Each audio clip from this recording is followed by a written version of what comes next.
Semanas atrás les compartía a mis hermanos de la congregación un tema acerca de la Navidad.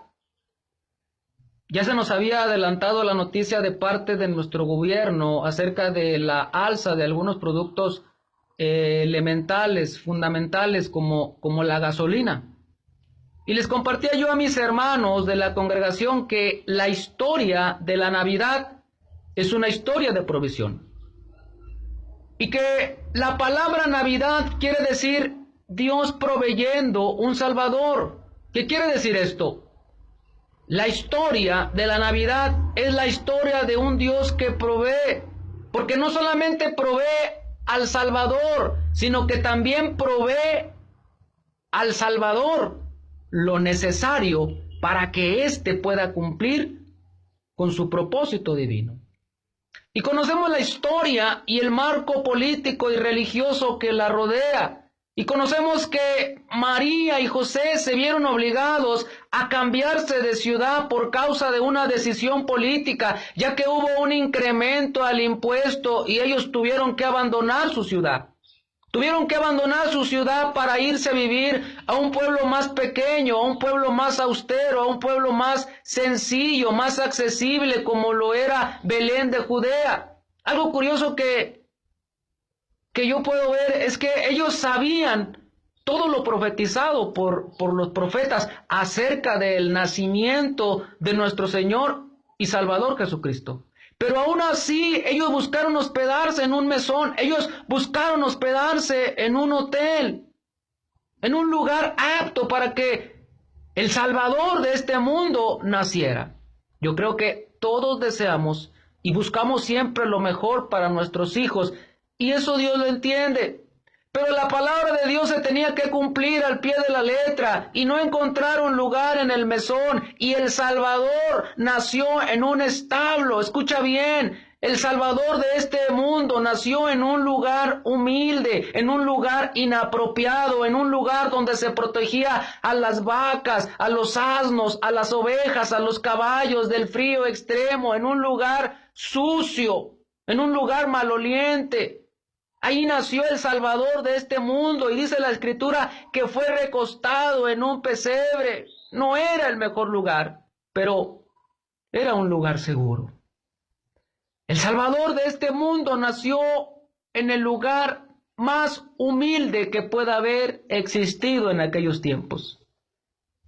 Pero algo que tú y yo tenemos que entender el día de hoy es que Jesús no se quedó ahí para siempre. Porque dice la Escritura que fue llevado a una casa. ¿Qué quiere decir esto? Sus padres le proporcionaron una casa con los servicios básicos para que él pudiera crecer dignamente. Y en esa casa dice la palabra de Dios que recibió la visita de 3 personas muy distinguidas. En esa casa recibió la visita de 3 personas muy importantes, 3 reyes que le trajeron ofrendas y regalos.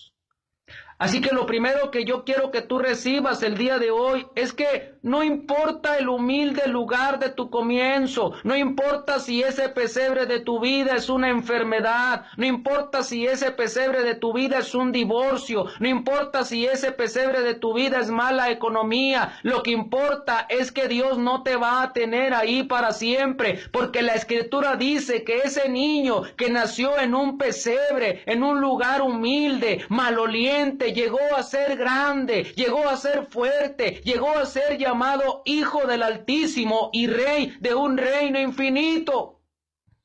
Algo que es bien interesante es que hay 2 factores que siempre se han interpuesto para detener el propósito de Dios. Y me refiero al factor político y al factor económico.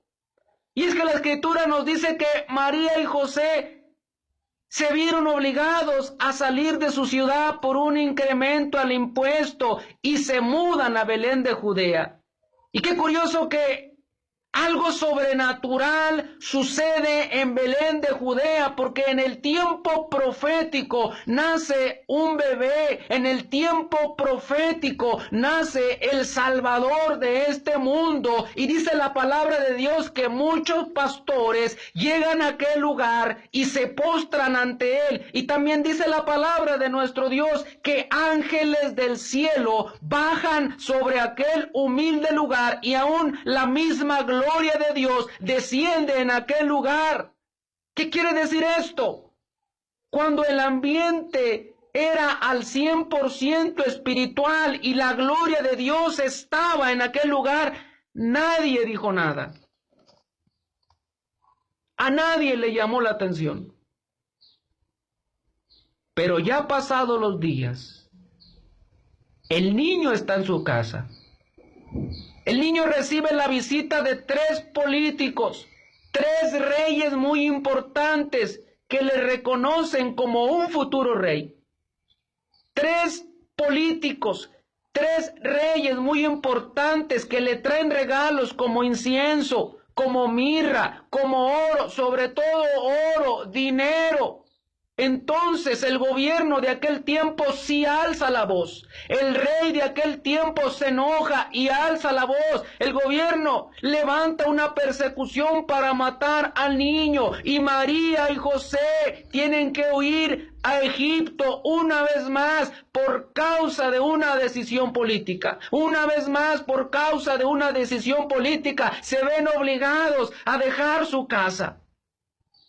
Así que lo segundo que yo quiero que tú recibas el día de hoy es que a pesar del factor político, a pesar del factor económico, hay 3 reyes que te andan buscando para bendecirte, para proveerte, para darte los recursos necesarios para que tú cumplas con el propósito de Dios. Esos reyes son el Padre, son el Hijo y son el Espíritu Santo, y aún a pesar de lo que pueda ocurrir en nuestro país, aún a pesar de lo que la gente y el gobierno diga, ellos traen provisión para tu vida. El factor político y el factor económico no va a ser un estorbo para que tú puedas salir de ese establo, de ese pesebre, y cumplir con los planes y propósitos que Dios tiene para tu vida.